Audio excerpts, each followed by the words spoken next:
Hello guys, welcome to the channel. So today in this video we are going to discuss about different types of distributions. So if you haven't watched any of the previous videos on this playlist where I am covering statistics for data science from beginner to scratch, I would recommend you to go and watch those videos first for easy understanding of all the upcoming videos I may be posting. I had given that playlist link in the comment box and also description box. So I would recommend you to watch that first. So coming to today's video. So today we are going to discuss about types of distributions. So as a part of types of distributions, first I'm going to discuss with you about Bernoulli distribution. So to explain this Bernoulli distribution, I would like to explain with an example. For example, let us consider tossing a coin.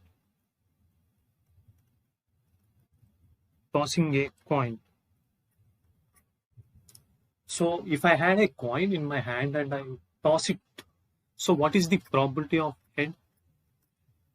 Probability of head is nothing but 0.50. If it is a pair coin, it is going to be 50. But if there is some magic in the coin and it is slightly moving towards head rather than tails, then I may consider that the probability of my head may be something like any number which is slightly higher than 0.50. I may consider it as 0.70. So I will consider my probability of getting head is equal to 0.70. Then what is the probability of getting tail? It is nothing but 1 minus p. So when we toss a coin, we will get two probabilities. One is p and another probability is 1 minus p. So this is what we are going to represent it in a way like q in the Bernoulli distribution. So that means q is nothing but 1 minus p. So this is all about Bernoulli distribution. The Bernoulli distribution basically talks about this kind of data only. So in this distribution, for example, I'm tossing a coin. So we will have some probabilities here: 0.2, 0.4, 0.6, 0.8, and then 1. So if the value of my p is going to be somewhere here, which is 0.7, then my q value is going to be 1 minus p. That means 1 minus 0.70, which is going to be 0.3, which is going to be somewhere here. So this is the distribution between p and q. And this is the way we were representing tossing a coin or anything else which we may come about two probabilities in this way. So you can write the mean would be, that means the mean of this distribution would be something like p. That means this value which is 0.70. And the variance would be like p into q, that means 0.70 into 0.3. So I'll write it as pq. So if variance is pq, obviously my standard deviation is going to be root pq, because variance is nothing but square of standard deviation. So this is all about Bernoulli distribution. After Bernoulli distribution, we may have something like binomial distribution. So we may have something like binomial distribution.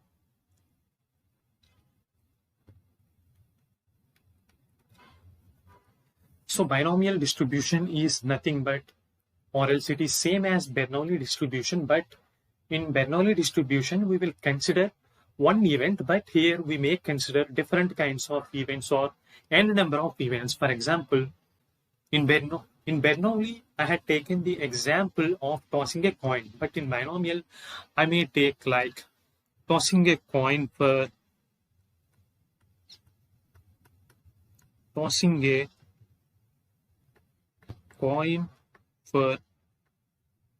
n times, where n is a number. That means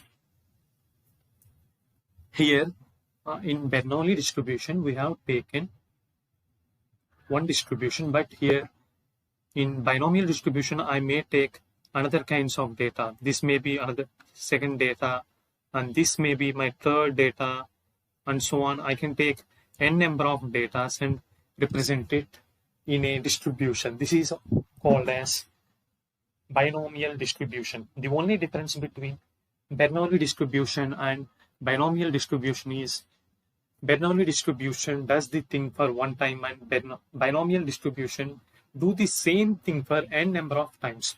So that's why the mean is going to be n into p, because here we have in Bernoulli distribution mean as p, so that's why here mean is going to be np. Here we have variance as pq, so here the variance is going to be pq into n.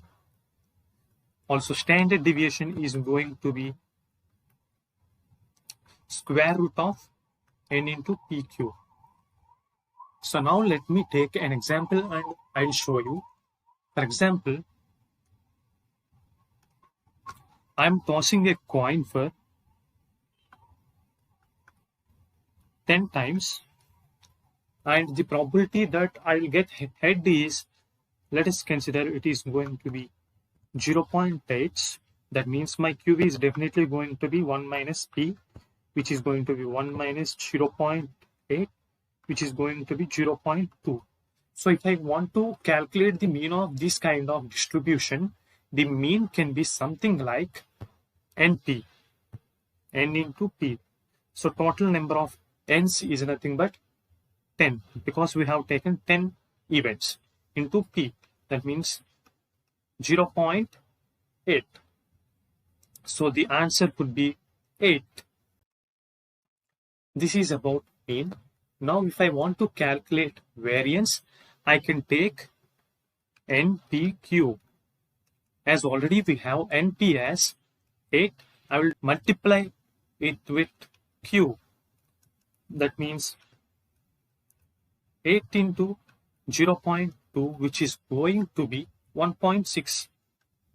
So this is all about binomial distribution. And now let us go to another kind of distributions and see about them. So the next distribution which I am going to discuss is called as Poisson's distribution. So Poisson's distribution.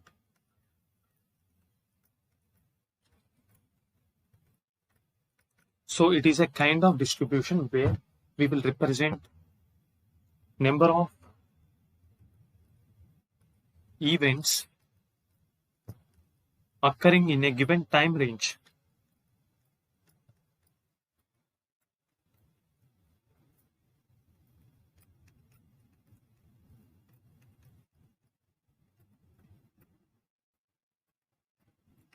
For example, I can take something like number of people attending school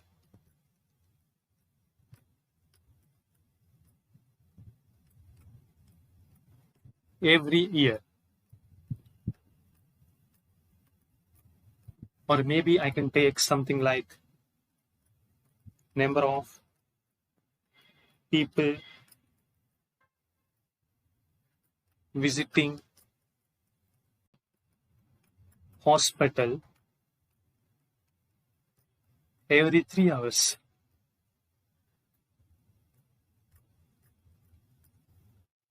So I may represent this kind of data in a graph something like this. So here I have some kind of hours. I may think 1 hour, 4, 7, and then 10. So these are the time range. That means each and everything has a number of 3 number of hours in between them, and I can write here number of people attending the hospital like 10, 20, 25, and then 30. Now, for example, let us think that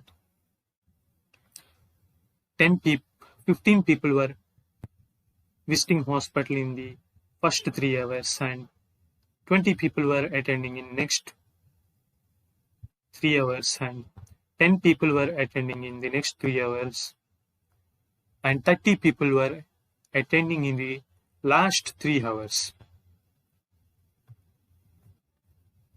So this is the data which we may represent in Poisson's distribution, where these are the number of people attending, and this could be the times.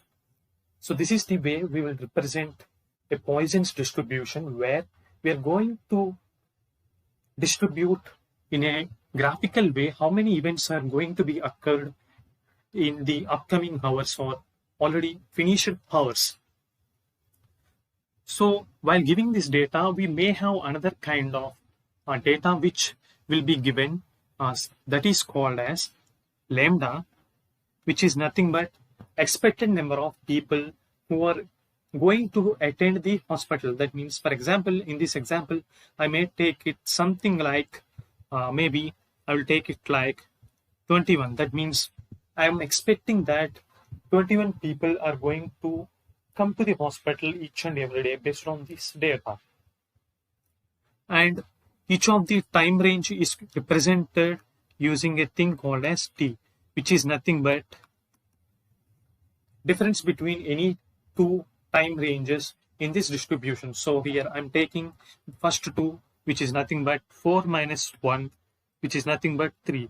So my lambda, which is number of people who are attending or expected number of people going to attend the hospital, is going to be 21, and I have calculated the time range by taking the difference between any two consecutive day time ranges in the example.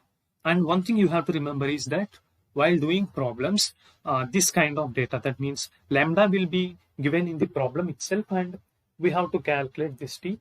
So to calculate the t also, all the data will be already available in this distribution only. So for this Poisson's distribution also, we have mean and variance.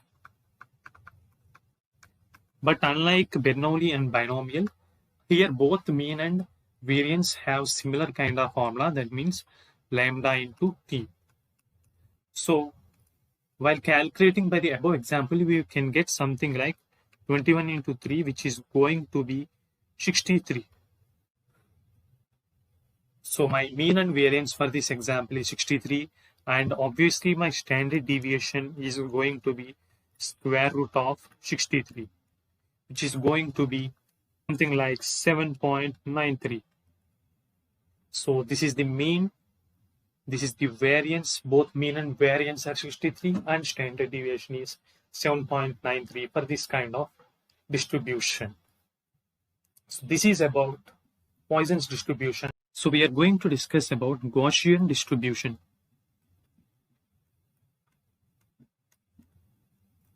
This is also called as normal distribution. So the Gaussian distribution, we can represent it like this form. So this is the thing which we have already covered in our previous playlists. I have also told that this type of curve is going to be called as bell curve, because this curve is in the similar shape of bell, and also this is called as Gaussian distribution. That means in the both of these sides we will have less amount of data, and in the middle we are going to have high amount of data, and the central point is going to be my mean, which is represented by mu. So after this we'll have some data here. So we can consider this point as mu plus sigma, which is nothing but standard deviation. Sigma is nothing but standard deviation. And we can consider this point as mu plus 2 sigma, and this point as mu plus 3 sigma. Similarly, here we can consider it as mu minus sigma, this one as mu minus 2 sigma, and this one as mu minus 3 sigma.